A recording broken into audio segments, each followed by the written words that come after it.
Hello everyone, and welcome back to Winchester. And I don't know if you guys can hear it, but there is a fire sound. I believe it's coming from here at the temples, and they are actually quite loud even when you're zoomed out. I don't know if that's on your side as well. It is just a little bit loud. It's not too crazy, but hopefully that doesn't annoy anybody too badly. If it does, I can turn down the sound effects from this episode on. But anyways, so basically, in the last episode, we took over Venice, but York got taken again by Madrid, and this time we probably will not have anybody coming to our rescue on it. Yeah, the only thing I could see is if, because this kingdom in the north is now directly bordered with Madrid. I think they were before when they had this whole thing united. But now they are united again, kind of, and potentially they could have a bit of a fight or struggle somewhat with Madrid. Maybe they will want to take Rome, potentially. Does look like there's a burned village, so that probably is from this kingdom, I would imagine. I don't know who else would have burned it. Maybe it was just this individual city, but I kind of doubt that. I wasn't really paying attention to them. But anyways, so where we're at right now is that I think we're going to need to rebuild our army. Actually, what's going on? Why do we have 4 warriors? Is that not counting? Do we have somebody still out on campaign? Yeah, it's not counting these guys. Okay.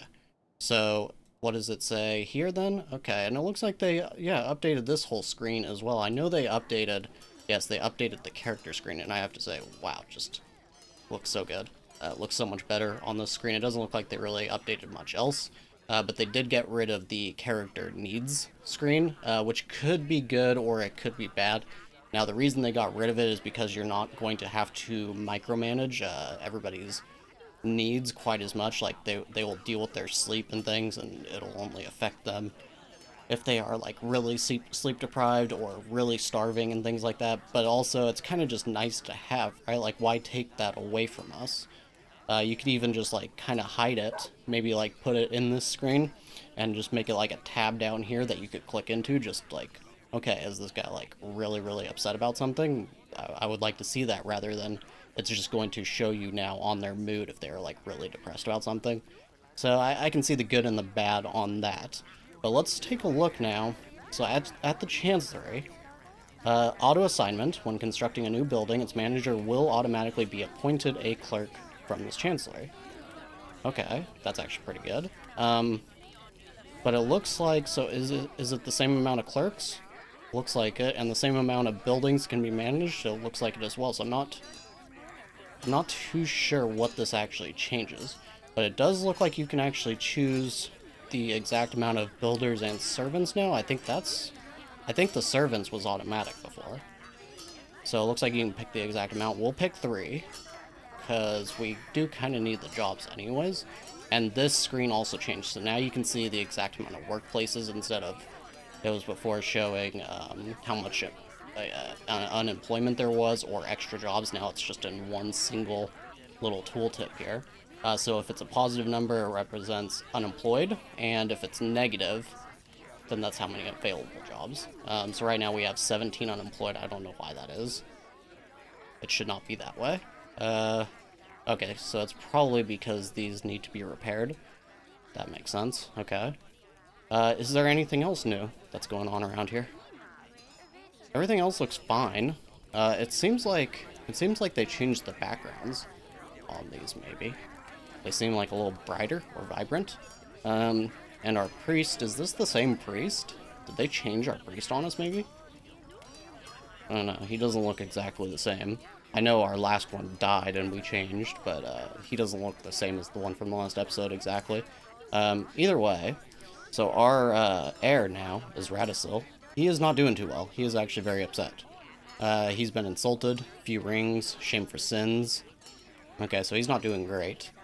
Otherwise, basically what we're going to have to do, we're going to need to, once again, kind of rebuild our army and things like that before we can actually make a push into any more territory. We may just take Prague. It's solo. We have a decent enough relationship with them. The only issue is the matriarch is already upset with us. We don't really want to lose the trader if we don't have to, because we do have a good amount of taxes coming in. So I would like to continue to make good use of that. However, Where else are we? Like, what else do we have going on? I probably need more rye, potentially. I know I mentioned that in the last episode, but decided against it. London obviously hates us, so this is going to be an issue. Lincoln also hates us. York now hates us. So that's an issue. Yeah, so I'm not going to make you guys watch me rebuilding the whole army over and over and over again. So this episode probably will be skipping through a lot of stuff. If anything super important happens, I will let you know, such as anything to do with the update, for sure. But we're going to be rebuilding our army, and then we will be getting back to some more warfare. Okay, everyone, it has been, I think, about 2 days. I think I left you guys at day 73. It's now day 75. We've gained a little bit more money. We've gained a little bit of peasantry. I don't know why it says -6. Oh, that's for the work. Oh, okay, that shows you the workplaces right up there. Okay, so that is actually quite nice. We gained a little bit of warriors. The main reason for that was we had these prisoners that we took from bandit camps, and I just made them into warriors. So now we're almost back up to 40 warriors, which is pretty good. But we're having one major thing, which is London is trying to uprise. And now I believe it was saying that Lincoln and Venice might join them. I'm not too sure if that's the case now, though. But either way, we are going to have to suppress this rebellion. So it is going to be time to actually attack them. Now, it looks like we can bring Lincoln and Venice into this, as well as Canterbury. I'm actually thinking we'll leave Canterbury and we'll bring Norwich. So that's already 57%, without even having to really lift a finger. But we are going to bring Silvlad. And one other thing, we don't have a good relationship with Silvlad, so I actually can't give him a title, which is rather unfortunate. Hopefully I will be able to fix this in time, but we are just basically going to bring almost everybody, and hopefully nobody tries to suddenly attack us during all of this. That would definitely not be very good. We'll get rid of all these swords, and I guess we do need to make more axes. I didn't even realize, so we're going to have to bring some of our swords. And this is a decent army.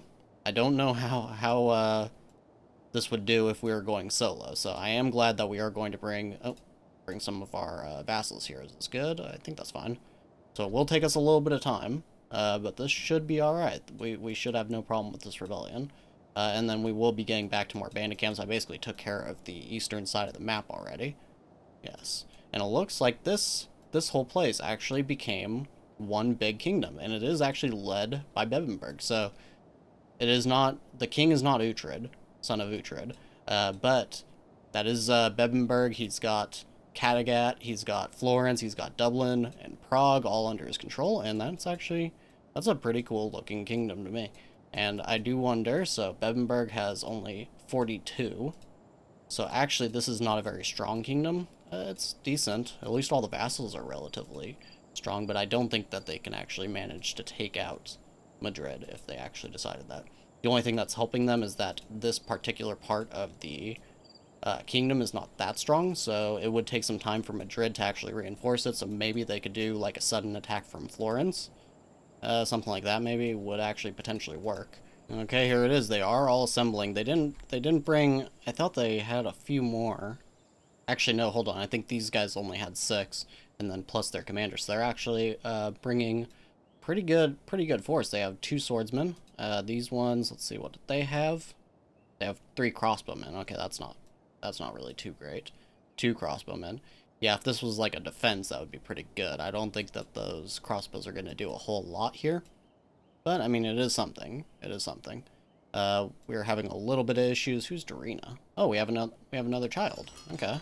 That's right, I forgot that Lana was actually pregnant. So, now we have a daughter, it looks like. So, we'll just have her educated by Harold. That's okay. Now we have 3 children. And also, Felomir over here, he's become a teenager, so we could have him learn if that was something that we were inclined to do. At the moment, it's not. But our squad is heading over to London, and we should be suppressing this rebellion with relatively small amount of issues. We have doubled their numbers. We are going to have some casualties, as we tend to do during these sieges. But you know, that's something we're going to have to deal with. I have no problems with it at all. We'll go ahead. Let's actually send...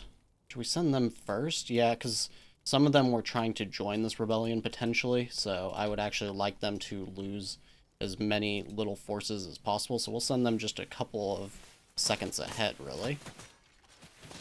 They're going to hopefully burn things for us. Pretty much they did, okay. And then we'll just, everybody else needs to just charge on in. Oh, try to stay in the back on this. I failed. Okay, well, this is going to be some heavy casualties on our part, but hopefully not too bad. It is lagging just a little bit here. Actually, quite a bit.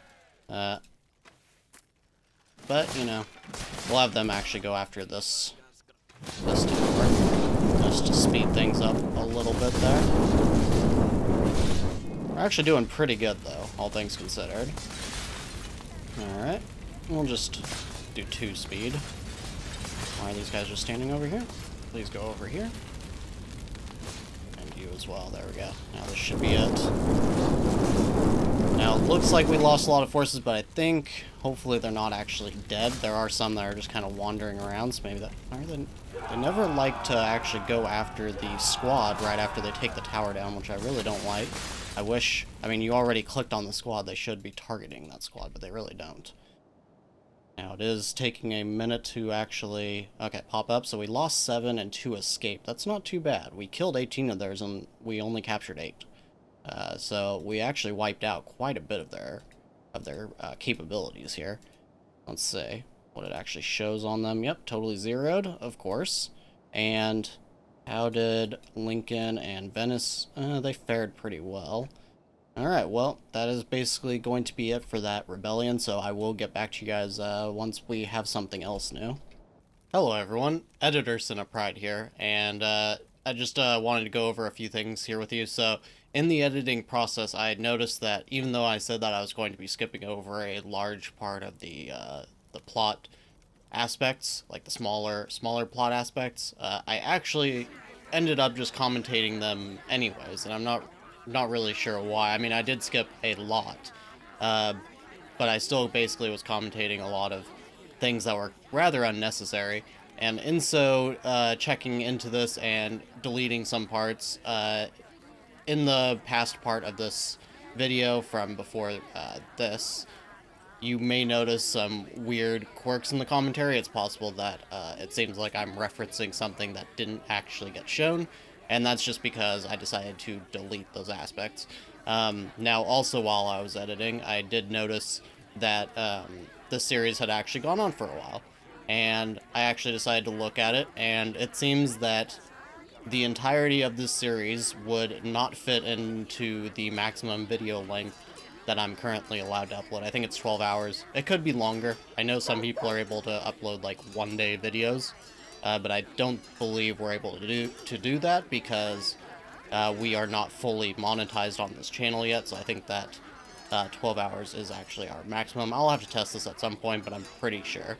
Now, usually this wouldn't matter to me. I don't really care so much about the YouTube backend stuff. I prefer to just make a good experience for you guys.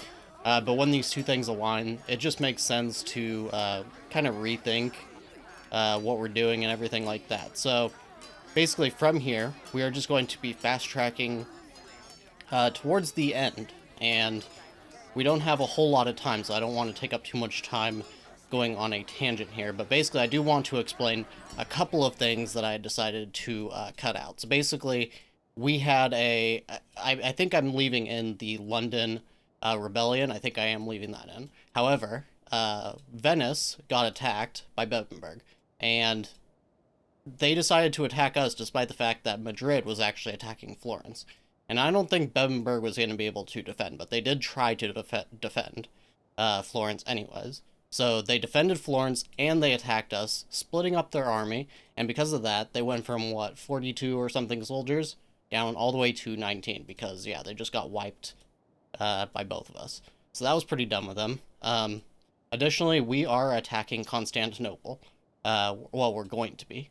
We decided to demand vassalage from them, and we're probably going to try to take Baghdad as well. Athens right now is fairly strong, but they are only sending, like, 20 or so soldiers. So in total, there are 41 here. We don't have quite enough to deal with it. So what we're probably going to have to do, we're going to have to send, I think we're going to have to send probably Norwich and Venice at least. And maybe like, oh, Lincoln. Lincoln has a good little army that we can bring, so that'll be, we'll have to see. Anyways, that's the main point, is that Constantinople will be our next target. And then also we had a daughter, Darina, daughter of Harold. And yeah, that is basically the main things that have happened. So basically we are going to be skipping a lot of time again. And hopefully this time I will actually remember to keep skipping. We are running low on some things like iron. Our iron mine is completely gone. I may attack some bandit camps just to get some extra money, because I'm probably going to have to pay the trader.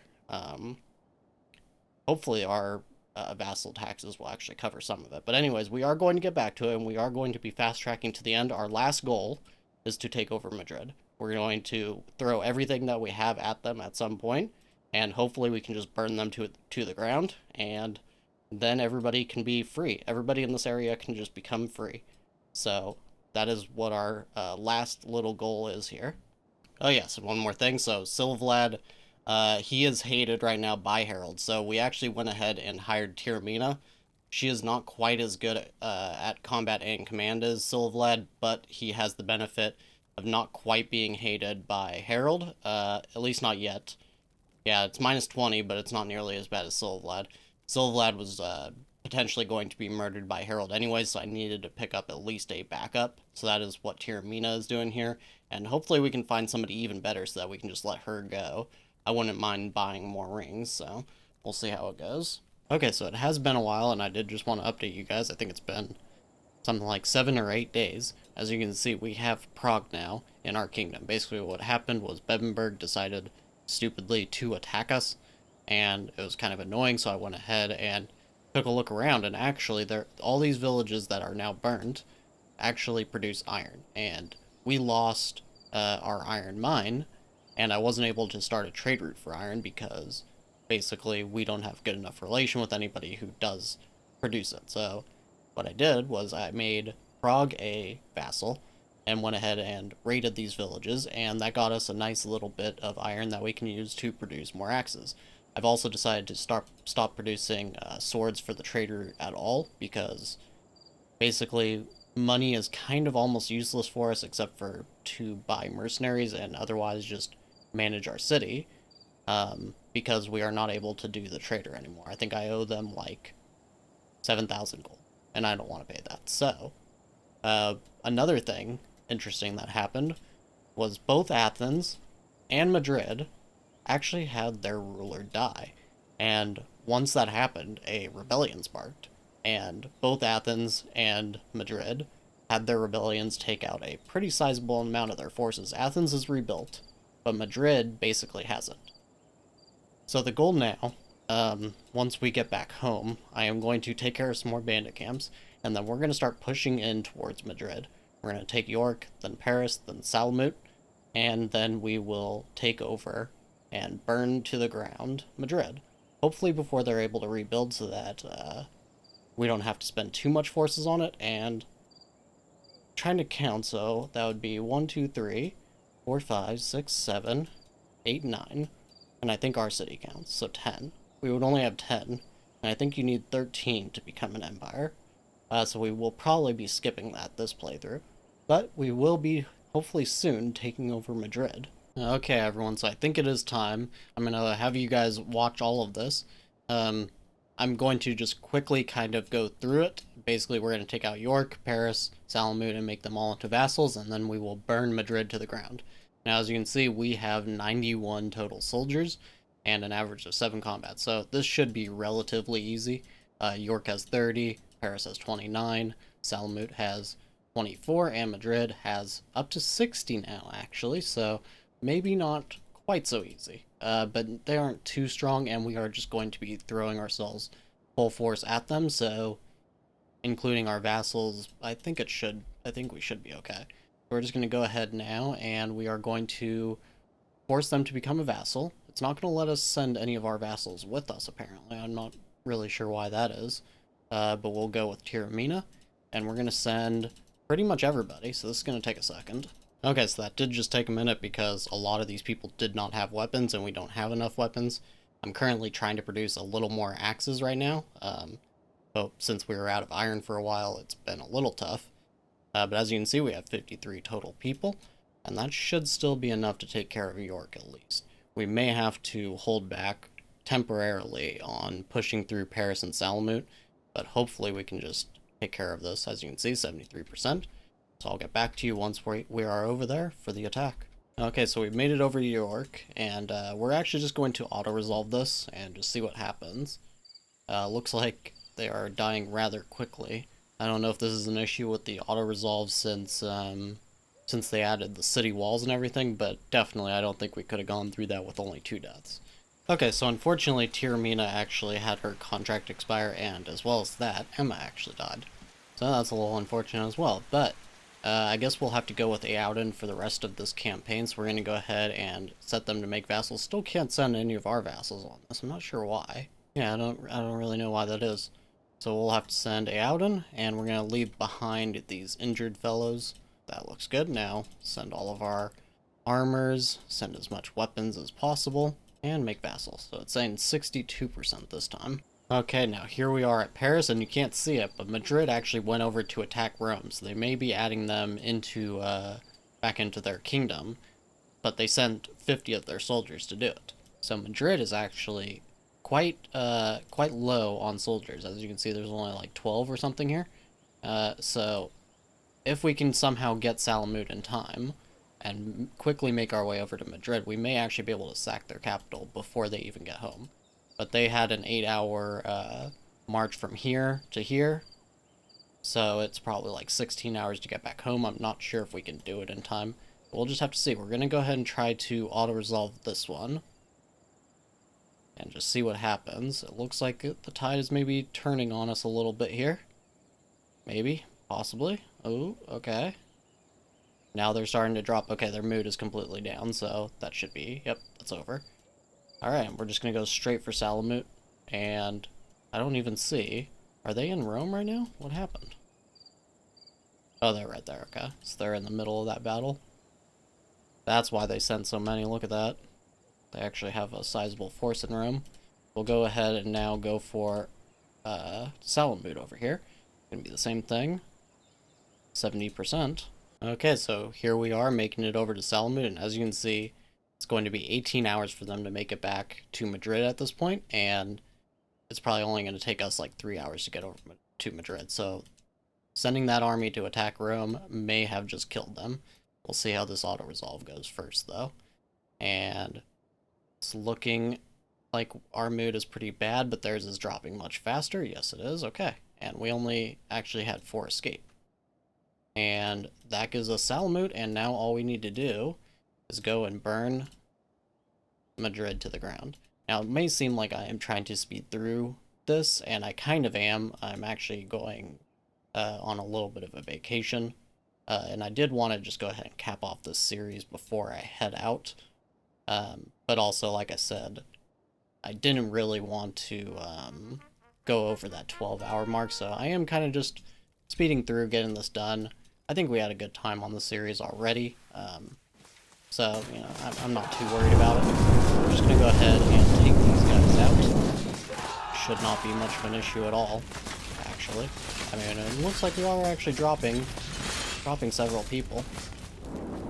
But we still have 26, so I think that's all for them. Alright, and go after this tower now. 16 left. It's actually getting a little dicey. Quite a bit dicey now. Just under 2v1, or 2v1 basically. And it looks like it may end up becoming a 1v1. Yes. Okay. Okay. It looks like we're just gonna barely make it out of this alive, so fighting Madrid at full strength definitely would have gotten us killed. That lost us 21. We plundered 2,600, and Brecken and his noble family is now a part of history. So we could actually send somebody to resettle this. We'll send Velimir. He's actually our second child. We'll just send him to do that, and that is going to be it. So, quite an interesting series, of course. Unfortunately, I have to complain that finally I got to try the Unholy Horde challenge, and they kind of just ruined it. I mean, they kind of just ruined it. I think they took out, what, like 3 cities or something, and then they just kind of didn't do anything for the rest of the game, and then they just disappeared. Um, you know, I know a lot of people thought that it was too difficult earlier in the development, but I thought that this was kind of lame to just make it have no point whatsoever. Now I guess Marauders are going to attack our city. But yeah, so I am going to be taking a little bit of a break from Norland for a while. Well, as far as gameplay series, I do intend to actually bring out a couple of guide kinds of videos, like well, you guys will see in the future. So basically, that'll be maybe the next month or something, and then I will be finishing the Game of Thrones series. I have decided to back away from Kingdom Come 2 just because nobody really seems to actually be watching them, and honestly, for other reasons that maybe I'll make a video about at some point, it did kind of start to become a little frustrating to actually play once you make it to the Kuhnberg region. I feel like they went bigger and bolder, but didn't really have the gameplay to actually back a lot of that up. So I probably won't be making more Kingdom Come videos at this point. But we'll see in the future. I'll definitely be continuing the Game of Thrones one, and otherwise that is going to be it for this series and of course this episode. So as always, thank you very much for watching, and I'll see you next time.